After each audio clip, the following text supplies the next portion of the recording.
The M1 MacBook Air is the cheapest Apple Silicon Mac you can buy in late 2023.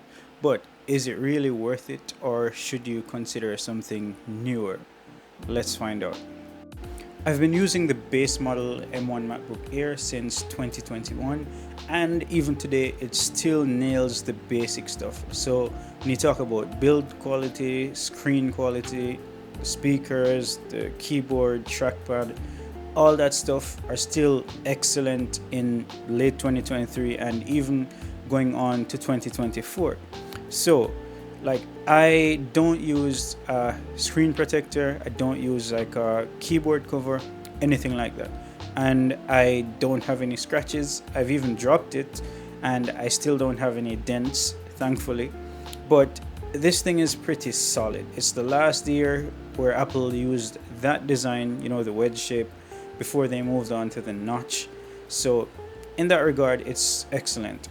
And I can tell you, if you're a basic user, university student, high school student, for office use, for web browsing, media consumption like Netflix, that type of thing, the M1 MacBook Air, in my opinion, is still the best because it's the cheapest option.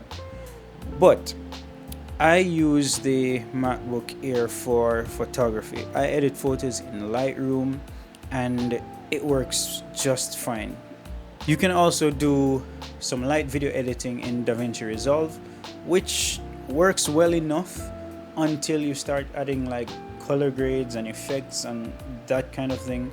Then you'll start having slowdowns. And it also really depends on the type of video codecs you're working with and the camera you're working with, because it handles different files differently. So again, your experience might be different. For me, it works fine for like general YouTube stuff, basic video editing.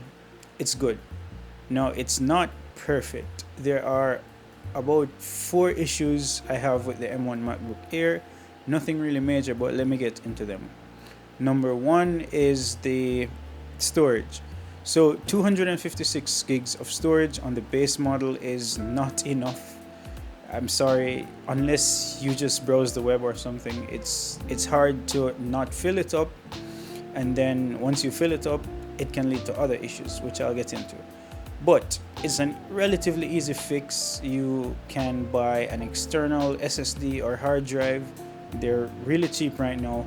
I have a 1 terabyte SanDisk and another 512 gig SSD. So external storage is easy to fix that problem. Right, the second problem is RAM. So 8 gigs RAM is, again, I don't think it's enough in 2023 going forward. So the build quality can last many more years, but I don't think the RAM will hold up. Once you run out of storage and then you're running a few apps and you start to run out of RAM, what happens is you don't have enough storage for the system to swap, and you start getting that out of memory like pop up, the warning, and you start experiencing some serious slowdowns. It gets so bad. So if you have the base model, you need to keep some free storage on your internal SSD so the system can swap and work fine, right? Also, if you're doing like more advanced creative work, like bigger video projects, large photo editing projects, you might run into issues with 8 gigs. So I'm just putting that out there. So for casual users and sort of middle of the road users, 8 gigs is fine for now. At one point, the slowdowns got so bad I had to transfer all my files onto an external drive and just wipe everything clean and reset the system. And after doing that, everything is good again. So if you have the base model, I can't stress this enough, do not fill up your storage. Next, I want to talk quickly about the port situation. So as you know, this thing only has 2 USB-C ports and a headphone jack. By itself, 2 USB-C ports are obviously not enough. I do photography, so I need an SD card slot.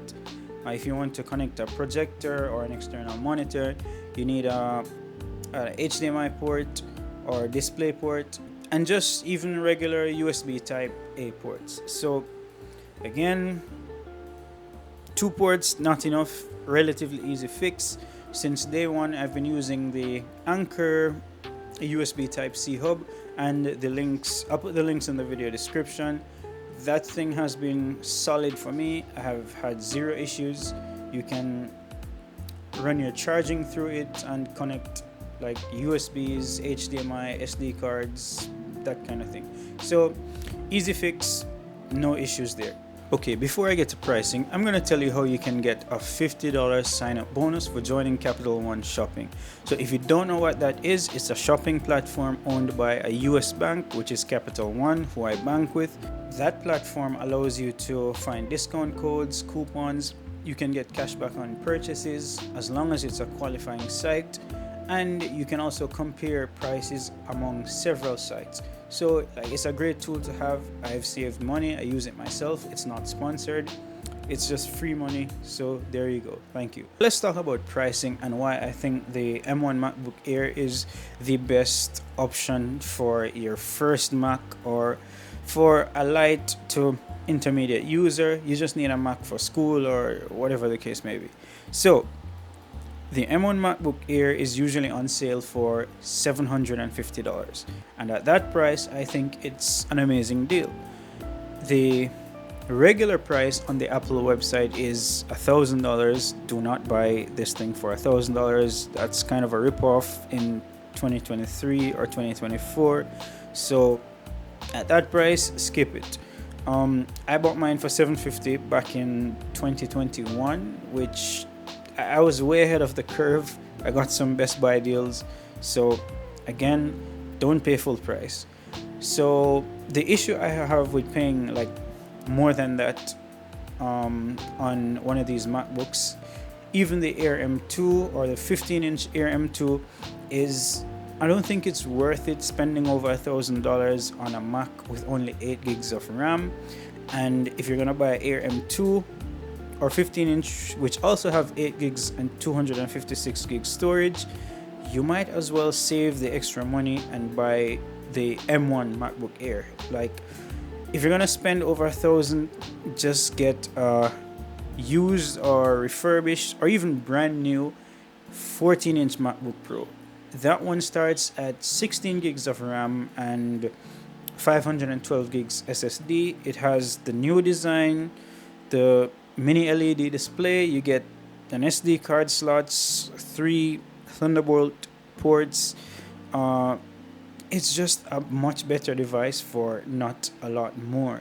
And at this point, I've seen them around $1,200 to $1,300. You can check Woot, you can check eBay, you can check Amazon, you can check even Apple refurbished store, and you can find good deals on it. So if you need a basic Mac, buy the M1, and if you need more power, more RAM, more storage, just make that jump up to the M1 14-inch MacBook Pro, right? Because let's say you want to upgrade your storage and your RAM.